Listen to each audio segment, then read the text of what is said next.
उरण तालुक्यात 5 दिवसांपासून सुरू असलेला पाऊस व वादळी वाऱ्यात ठिकठिकाणी विजेचे खांब कोसळून पडले. अनेक ठिकाणी वीज तारांवर झाडे पडली. त्यामुळे शहर आणि ग्रामीण भागात ठिकठिकाणी वीज पुरवठा बंद पडला.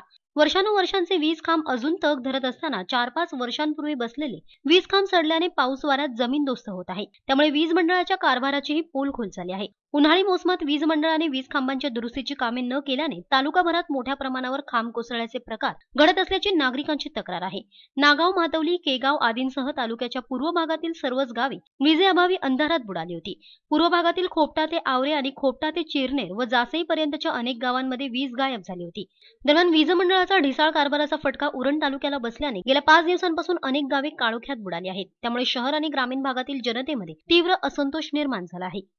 उरण परिसरात जूनच्या पहिल्याच आठवड्यात पावसाची जोरदार सुरुवात झाली आहे. मात्र पहिल्याच पावसाने वीज मंडळाच्या कारभाराचे पितळ उघडे पडले. पहिल्या पावसापासूनच विजेचा खेळखंडोबा सुरू आहे. गेल्या 5 दिवसांपासून वादळी वाऱ्यासह पडणाऱ्या मुसळधार पावसामुळे वीज मंडळाची लक्तरे वेशीवर टांगली गेली आहेत. दरम्यान उरणमधील नागरिकांनी एमएसईबी विभागाकडे या विजेची तक्रार नोंदवली. मात्र एमएसईबी विभागाकडून नागरिकांच्या तक्रारीकडे दुर्लक्ष करण्यात येत आहे. त्यामुळे नागरिकांनी ही समस्या माननीय विवेक पाटील यांच्यासमोर गुरुवारी मांडली. त्यामुळे शेतकरी कामगार पक्षाच्या वतीने गुरुवारी एमएसईबीवर मोर्चा काढण्यात आला. याप्रसंगी माननीय विवेक पाटील यांच्या समवेत उरण तालुका चिटणीस महादेव घरत, प्रोफेसर एल.बी. पाटील, नगरसेविका अल्पा मोखरी, शेखर पाटील, नयन म्हात्रे, सुरेश ठाकूर, रमाकांत म्हात्रे, मर्मगंध पाटील, निलेश म्हात्रे, उरण पंचायत समिती सदस्य माया पाटील, नगरसेविका लता पाटील आदी मान्यवरांसहित पीडित नागरिकांची उपस्थिती होती.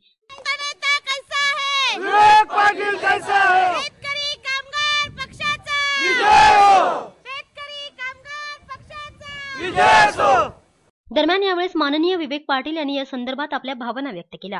जर एमएसईबीने आपलं काम चूक केलं असतं तर उरणमधल्या नागरिकांवर ही वेळ आलीच नसती. शेतकरी कामगार पक्ष सत्तेत असताना अशी समस्या कधीच उद्भवली नव्हती आणि जरी उद्भवली असेल तरी शेतकरी कामगार पक्ष नागरिकांची वेळीच सोय करायचा. शेतकरी कामगार पक्षाचा कार्यकर्ता लोकांचे प्रश्न सोडवल्याशिवाय स्वस्थ बसू शकत नाही, म्हणून हा आजचा मोर्चा आपण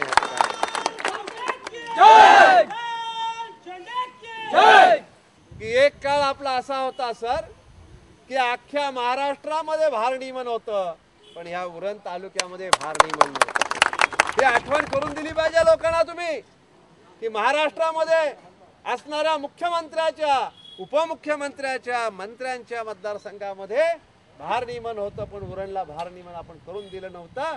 अशा पद्धतीचं चांगलं काम आपण ह्याच अधिकाऱ्यांच्या माध्यमातून करून घेतलेलं होतं. दुर्दैवाने आज आपण नाहीत, पण आपण नसलो तरी प्रश्न आम्हीच सोडवू हा विश्वास या ठिकाणी जनतेच्या मनामध्ये निर्माण करण्याचं काम आपण केलेलं आहे. 8-10 दिवस लोकांना त्रास झाला आणि लोक समजू शकले का आमचे प्रश्न सोडवायला आजचे लोकप्रतिनिधी लायक नाहीत, हे त्यांच्या कर्तृत्वाने त्यांनी सिद्ध करून दिलेलं आहे. आपल्याला ते सिद्ध करण्याची गरज या ठिकाणी लागलेली नाही आणि म्हणून हा प्रश्न जर सुटत नसेल तर या ठिकाणी अधिकारी सोडा, पण मंत्रालयात मंत्र्यांना सुद्धा बसू देणार नाही, एवढी ताकद या ठिकाणी शेतकरी कामगार पक्षाचा. कारण हा प्रश्न धोरणाचा आहे. हा केवळ पोल पडल्याचा प्रश्न नाहीये. मी अभिमानाने सांगेन या विभागाचा आमदार म्हणून आपल्या ह्या उरण तालुक्यातले पोल बदलणे, विजेच्या त्या तारा बदलणे, 4 सबसेंटर निर्माण करणे, यासाठी स्पेशली उरण तालुक्यासाठी आपण 50 कोटीची तरतूद केली. ते जर पैसे या 6 महिन्यात जर खर्च झाले असते, या 8 महिन्यामध्ये त्या 50 कोटीची कामं झाली असती, तर आज विजेसाठी तुम्हाला मोर्चा काढण्याची गरज लागली नाही. ही गोष्ट आपण ध्यानात ठेवली पाहिजे होते.